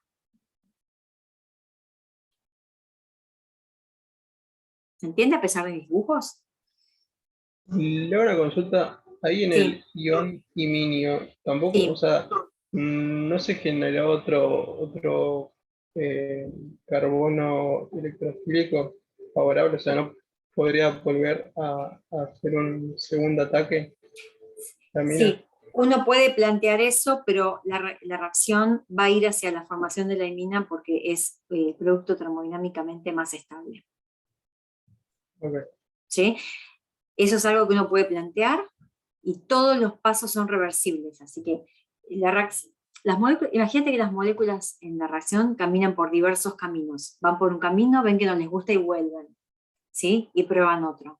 Entonces, uno puede pensar que puede seguir ¿por qué no va hacia la formación de un análogo acetálico, pero nitrogenado? Podría uno plantear eso. Sin embargo, no es lo que ocurre. Evidentemente, ir hacia la formación de la imina, donde el carbono tiene el doble enlace con el nitrógeno, ¿sí? Es una situación termodinámicamente mucho más estable que ir hacia la formación de un acetal nitrogenado.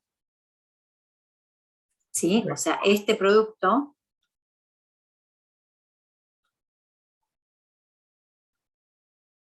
que sería el análogo acetálico pero con compuesto nitrogenado, ¿sí?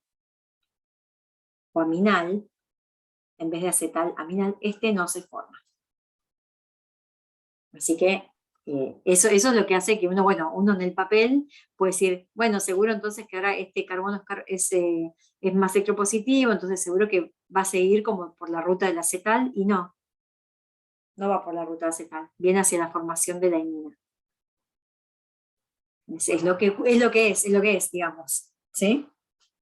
No ocurre. ¿Tá? Pero bueno,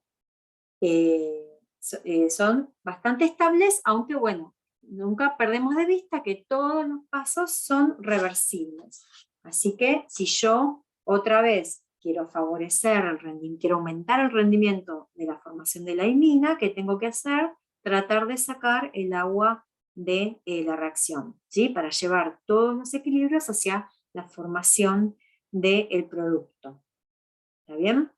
Y también la formación de iminas es una reacción de condensación porque genera agua. Por lo tanto, la ruptura de iminas o la reversión de iminas hacia el compuesto carbonílico y la mina es la hidrólisis. Cuando yo digo hidrólisis de iminas, automáticamente pienso que entonces voy a recuperar el compuesto carbonílico y la mina. ¿Está? Vamos a ver un ejemplo más. Por ejemplo, la reacción de formación de imina entre la ciclohexanona y la etilamina con ácido sulfúrico como catalizador. Entonces, si yo pudiera sacarme los controles de encima, ahí está. Bueno, entonces el primer paso es como vimos recién. Primero siempre lo que ocurre es la activación del carbonilo por protonación del oxígeno carbonílico. ¿Sí? Esto hace entonces que este centro sea más electropositivo porque deslocaliza la carga de esta manera. Entonces ahora la amina va a atacar el carbono carbonílico. Me voy a acostar un poquito acá. Entonces en este caso nos va a quedar esto acá. La etilamina, ¿sí? Como producto, este es el paso de adición, acá ocurre la adición nucleofílica, ¿sí?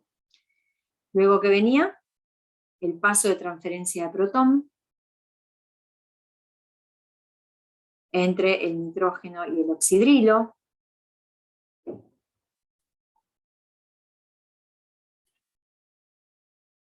Esto favorece, genera un muy buen grupo saliente que es el agua.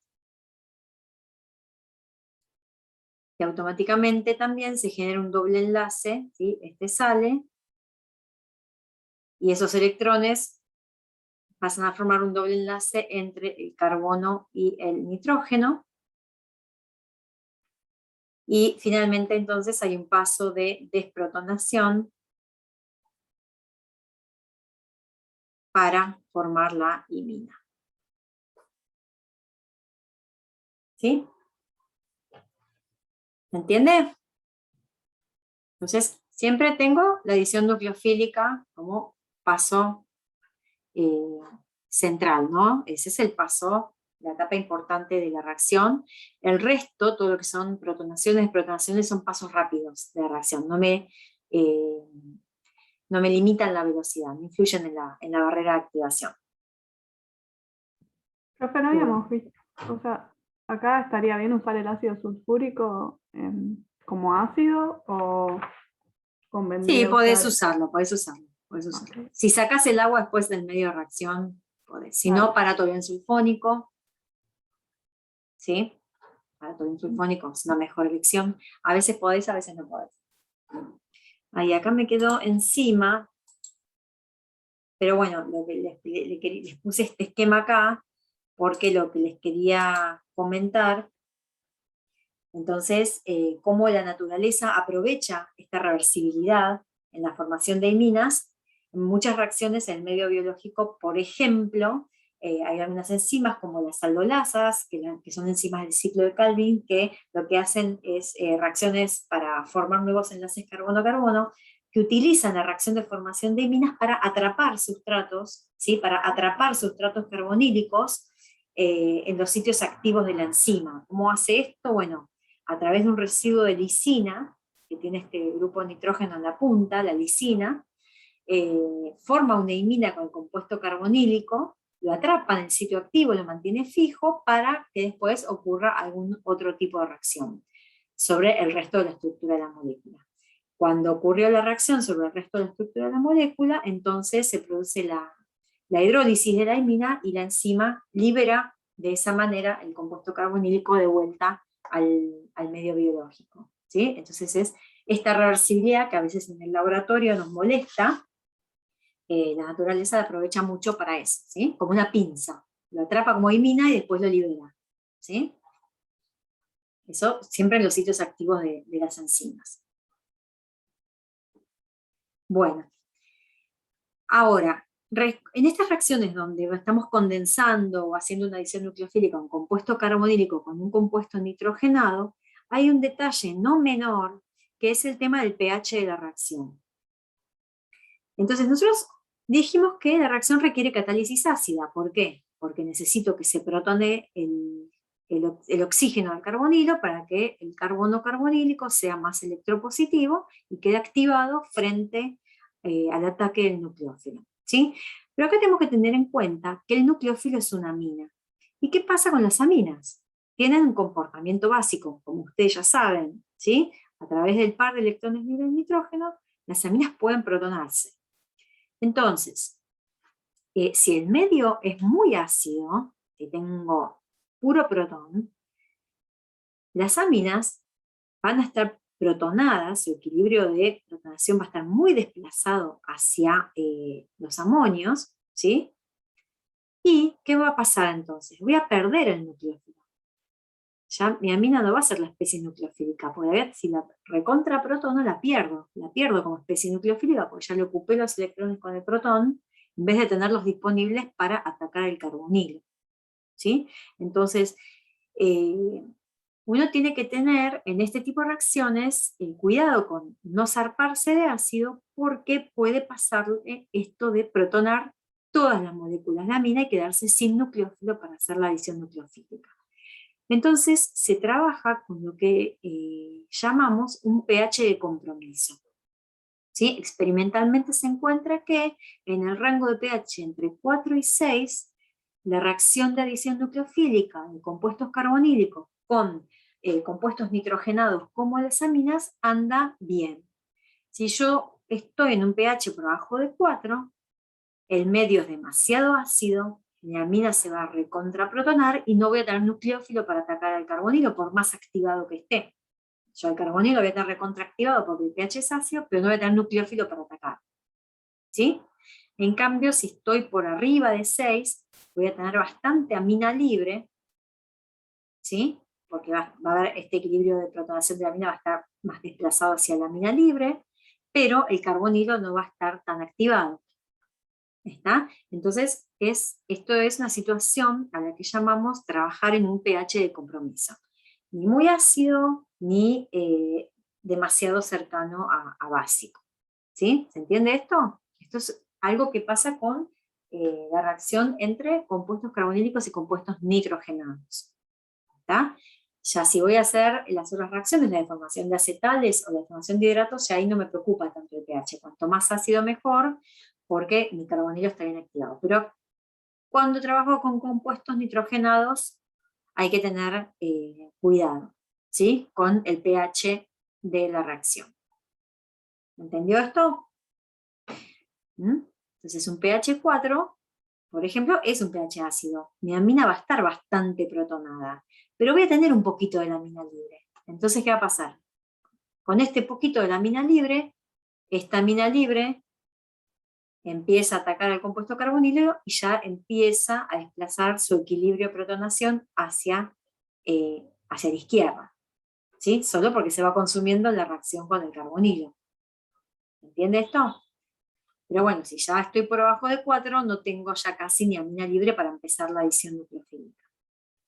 Entonces, esto es algo que hay que tener en cuenta en estas reacciones de adición de compuestos carbonílicos y compuestos nitrogenados. Este es el mecanismo de la reacción de hidrólisis de iminas que le comentaba hace un ratito, que bueno, es un poquito el camino inverso del camino de reacción de formación de iminas. Uno tiene la imina, se encuentra con el agua en medio ácido, se encuentra con un hidronio, ¿sí? La imina es un compuesto que puede protonarse, porque tiene libre el par de electrones del nitrógeno. Entonces el par de electrones libres toma protón del hidronio, ¿sí? Se protona, pasa lo que dijimos recién, es una especie de forma de aumentar la electropositividad de este carbono carbonílico, ¿sí?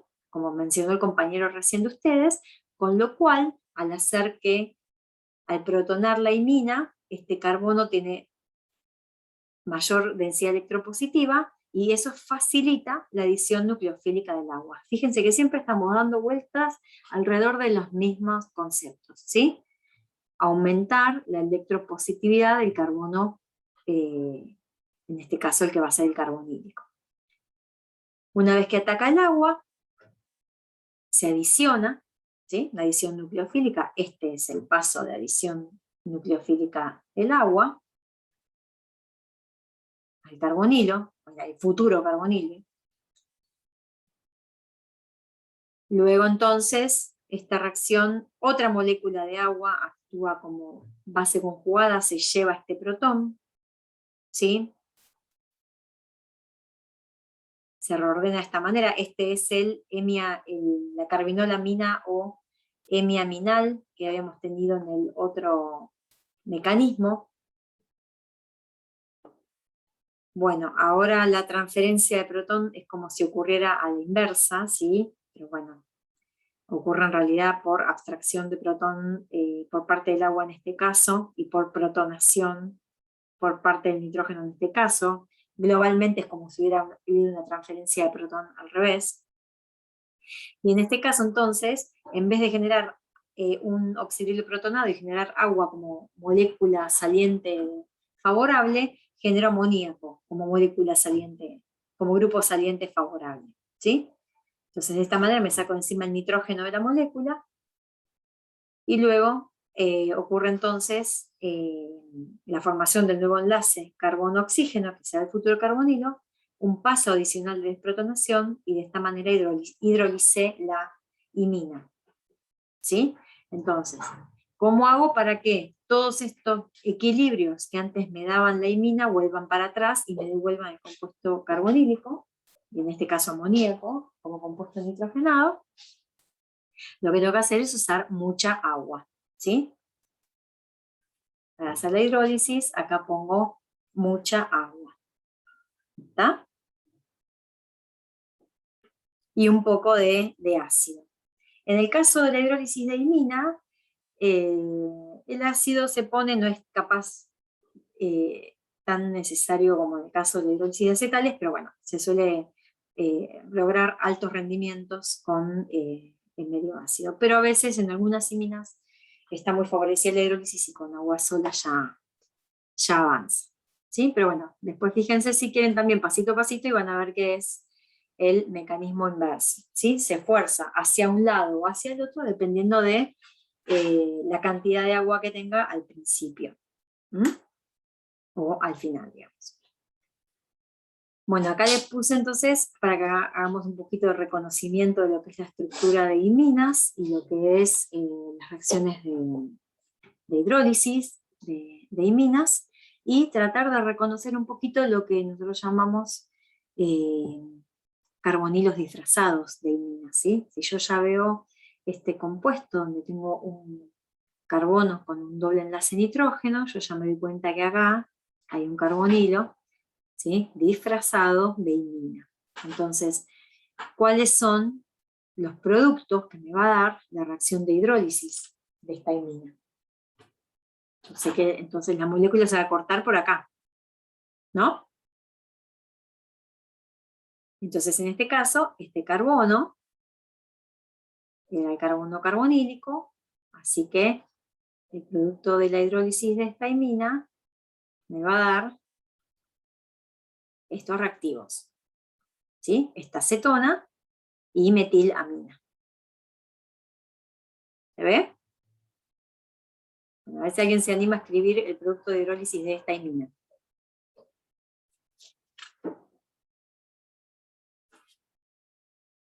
¿Algún valiente? A ver.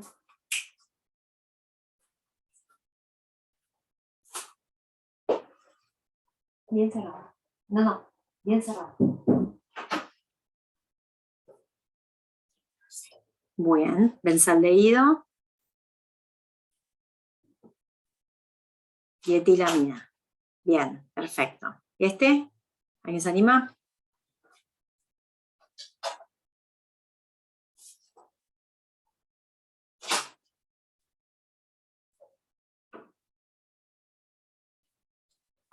Este se parece al N-acetal cíclico, ¿no? Lo voy a cortar por acá. Entonces, va a quedar la mina de ese lado. Y del otro lado el compuesto carbonílico, que en este caso era una punta aldehído. ¿Sí? Lo que ocurrió entonces fue una adición, en este caso, una adición intramolecular para formar la imina. ¿Quién se anima? Se me fue, perdón.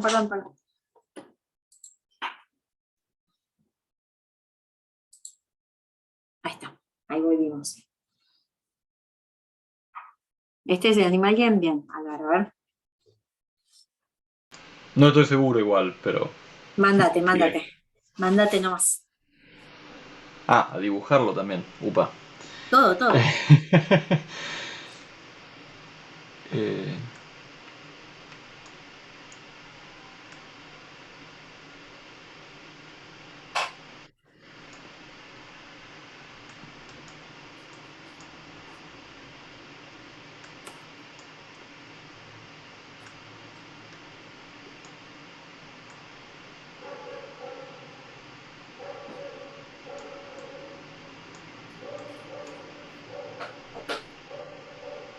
y acá me faltaría un doble enlace que...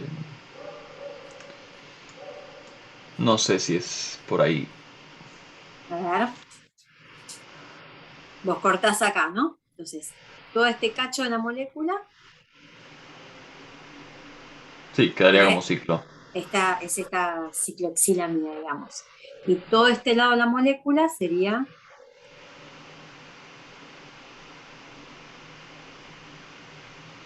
este compuesto, ¿no? Ah, claro, quedaría como ciclo también. Claro, este queda como ciclo. Donde vos cortás, Ah, ok. este es el carbono que era carbono. ¿Sí? Ok. Está, gracias. Bien. Y esta, alguien que tire el corte, a ver, yo la dibujo.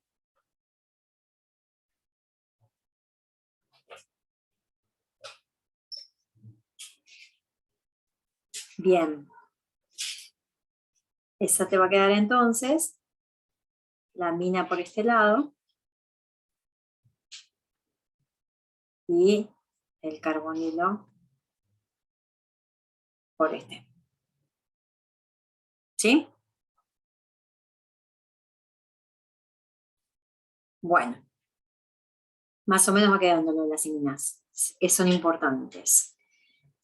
Hay otros compuestos nitrogenados que dan reacciones de adición al carbonilo y dan unos productos, ¿sí? Que son estos. ¿Estoy borrando? Voy a borrar eso que nos molesta.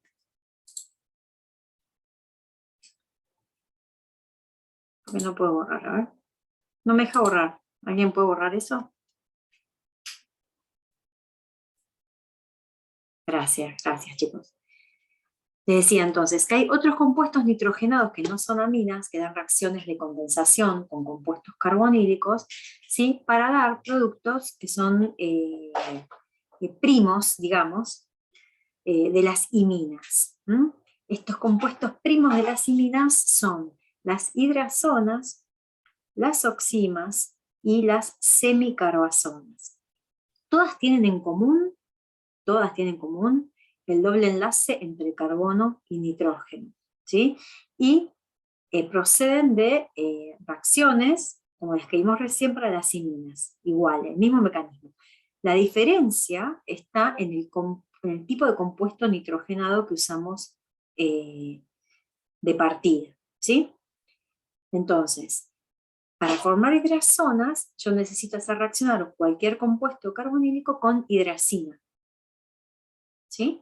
Para formar oximas, que es este grupo funcional que está acá, necesito hacer reaccionar compuestos carbonílicos con hidroxilamina, que es esta molécula, este compuesto que está acá.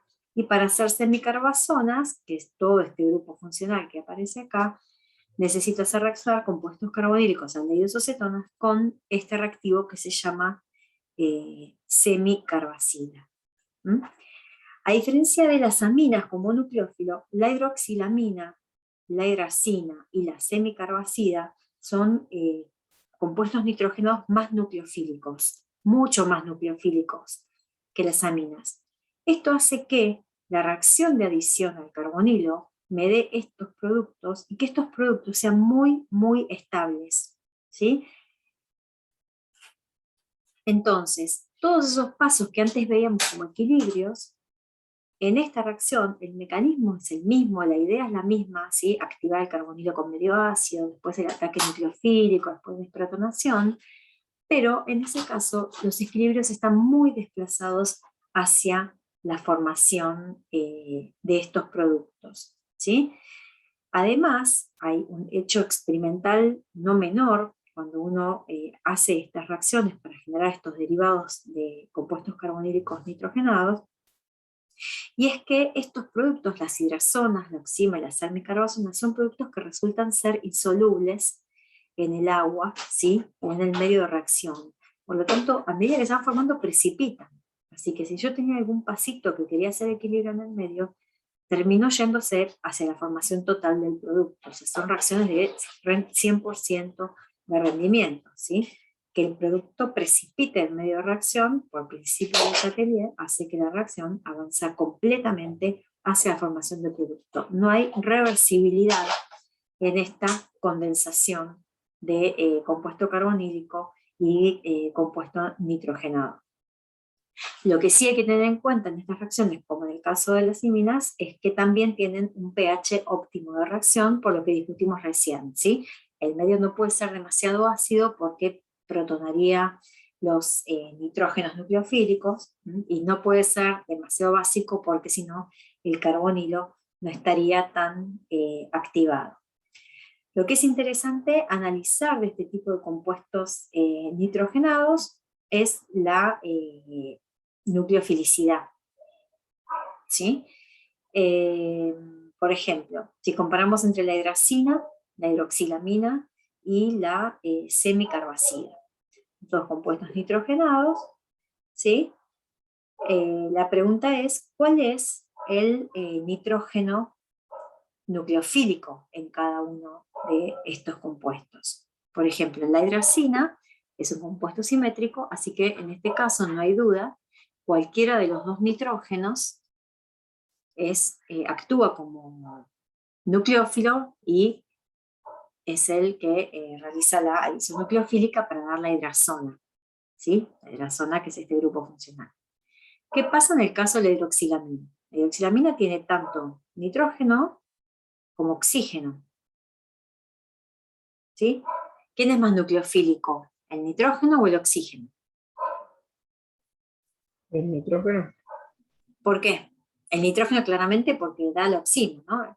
O sea, digamos, si yo tengo que se me formó el enlace entre carbono y nitrógeno, quiere decir que atacó nitrógeno. ¿Por qué es más nucleofílico el nitrógeno que el oxidrilo?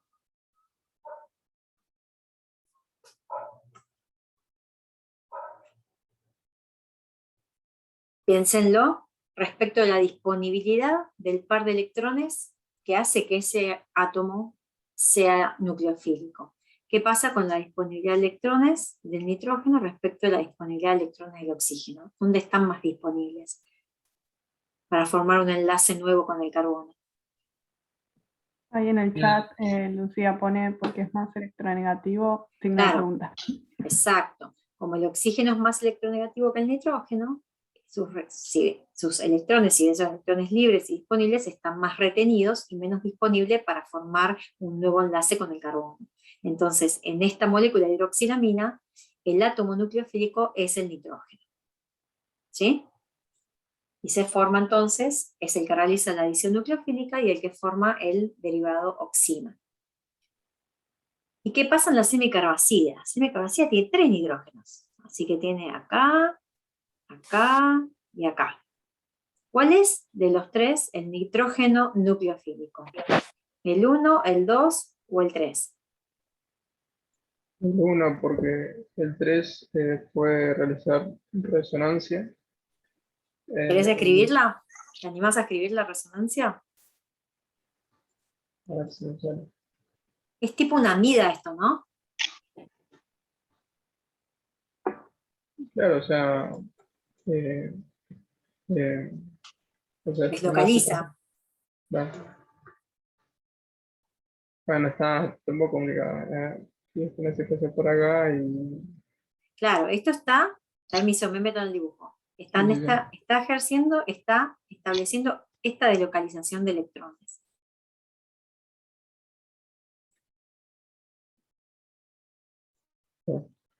¿Sí?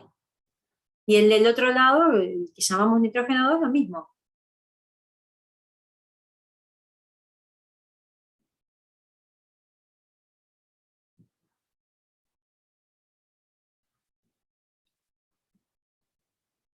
¿Está bien? Entonces, Claro, estos electrones no están disponibles para nada, ni para protonarse,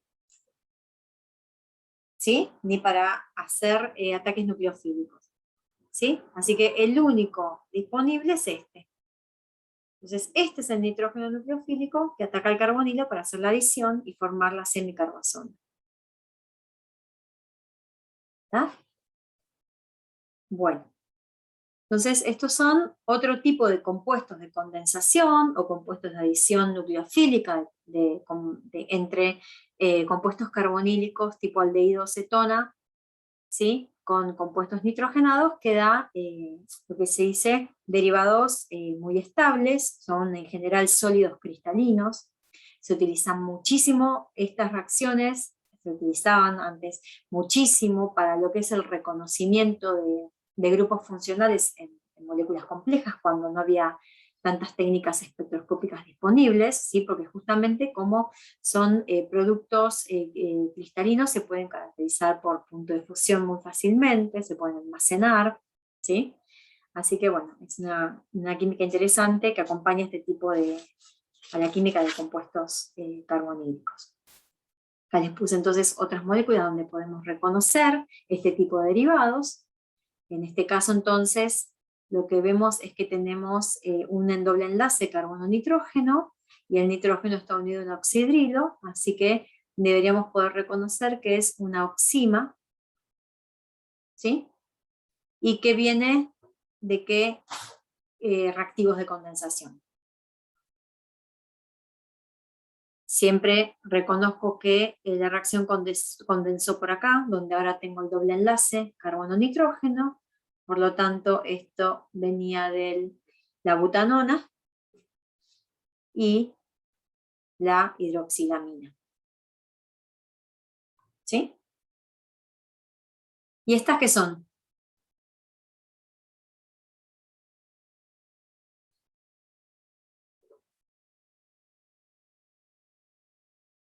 Carbono doble enlace nitrógeno. Grupo R y grupo R. ¿Iminas? Iminas. Estas son iminas. ¿Sí? Entonces, ¿dónde parto la molécula para reconocer los reactivos de condensación? En cada una de ellas. ¿En el doble enlace también? En el doble enlace también. ¿Sí? Entonces, acá ya me doy cuenta que condensó por acá. Por lo tanto, esta imina viene de ¿qué? De benzaldehído, que es toda esta parte de la molécula, más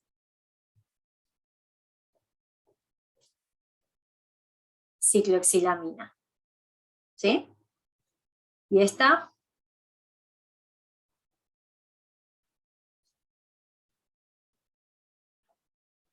¿alguien se anima a escribirlo?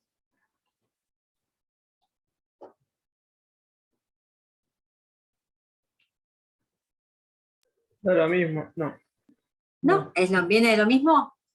Ah, solamente que ahí en el que tiene nitrógeno hay como un CH2 más. Claro, esta viene de benzilamina, ¿sí? Que es toda esta parte de la molécula, y toda la otra parte de la molécula era el compuesto carbonílico. En este caso, ciclohexanona. ¿Sí? Sí, sí. Bueno, vamos a parar acá, que ya es bastante. Con esto ya pueden encarar el problema 1, 2 y 3 de la serie de carbonilo. Yo la subí al campo, fíjense que están marcados los problemas que tienen video, que creo que es el problema 2A en este caso, de la formación de acetales. ¿Sí? Así que bueno, ya tienen para trabajar y llevar las consultas a la clase del jueves. O bueno, o verlo mañana si no tienen tiempo antes, ¿sí? Así que bueno, después de la clase que viene entonces vamos a seguir con las reacciones de redox, de los compuestos carbonílicos, y la otra reacción importante de este tipo de compuestos que es la condensación aldólica. ¿Alguna preguntita?